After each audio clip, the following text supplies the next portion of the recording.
What do people not know about the inside of what you do every day as far as the high ticket real estate market? Like, what would people be surprised to learn? Those cops are coming for you.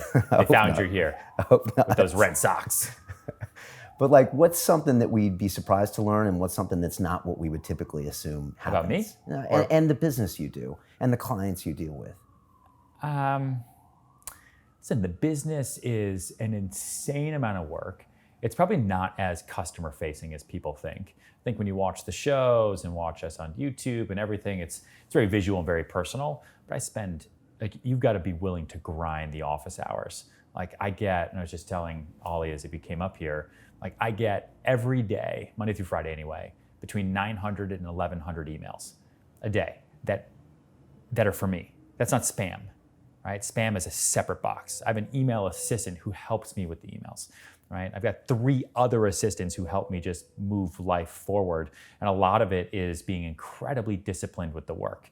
Like if I was just trying to show apartments and run around and show off penthouses, I would do like 1/12 of the business that I do.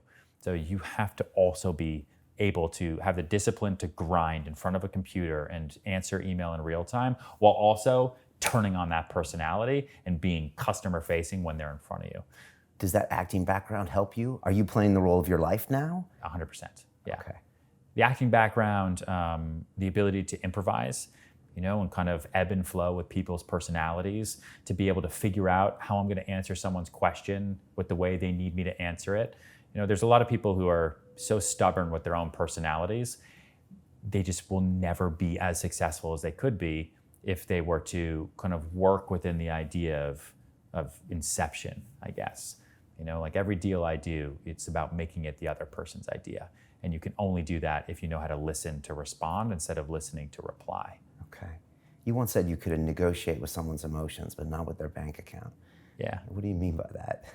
I mean, if someone walks in the door and they only have $100 in their wallet, yeah, you can go borrow a little bit, but like I can't change how much money they make. I can't change how much money they have in the bank or how much they can get pre-approved for on a loan, like unless they rob a bank. Like I can't negotiate with how much money they have. How much money they want to spend is totally different, and that's all here. And everybody has different reasons. Some it's about making other people happy, some it's about ego, some it's just about feeling like they won and they got a good deal. Everyone's a little bit different. And so you negotiate the emotions that are attached to the wallet versus just negotiating with the wallet. Okay, so ultimately they feel good when they buy, but that could be 6 different reasons or 10 different reasons. Always. Okay, and you have to be able to listen to them and sell them something to where they walk out with a great feeling. Yeah, and you have to, on both sides of any deal, you have to literally write down. Like for a long time, I would actually write it down. I carry a moleskin all the time. It's like purple moleskin where I write notes on. And you have to figure out what everyone's fears are. So if you're a buyer, if you don't get this apartment, what happens? If you're fine with it, then that's not really a fear, but maybe it's because your lease is coming up in October and you don't know what to do. That's a fear that you can press on for people, right? To kind of create a market and create urgency for them. If a seller is being super stubborn and they don't want to sell below their number because of this, that, or the other, what is the seller's fear? Maybe the seller's fear is, they're already in contract on their next place and they're stubborn about this price, but they need the money to buy the next place, or whatever the reason is. You just write them down and you very slowly, gently always press back to the fears to get your deal done. And Manhattan is probably the strangest market in the world, where someone might spend $100 million on a few bedroom apartment in one area, but wouldn't spend a fraction of that maybe here on Canal Street. And then you got weird motivations. You got the Wall Street guys, maybe the media guys, maybe the people that are just super rich and want to invest. So there's a lot of weird quirkiness going on, and you have to try to identify what those motivations are. Yeah, I mean, listen, New York is similar to London, I think, in that way that we don't just have one buyer pool.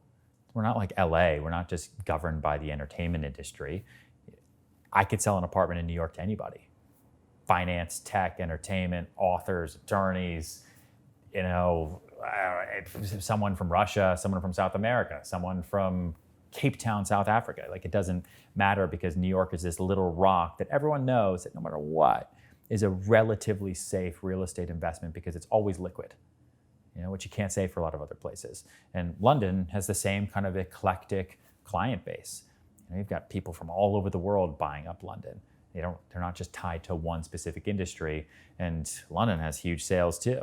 100 million for some house, Kensington or wherever. These deals are done like it's nuts. But then you go to the town over or the neighborhood over, and same sort of thing. They won't pay more than £1 million for that place. Will you ever sell in London? I don't know. The brokerage business is so different in London, right? The commissions are lower. The situations with the brokerage companies are different. Most agents are salaried, and it's a very, very small amount, and you're not incentivized to work with buyers, in most of Europe anyway. And I think it ends up hurting the market.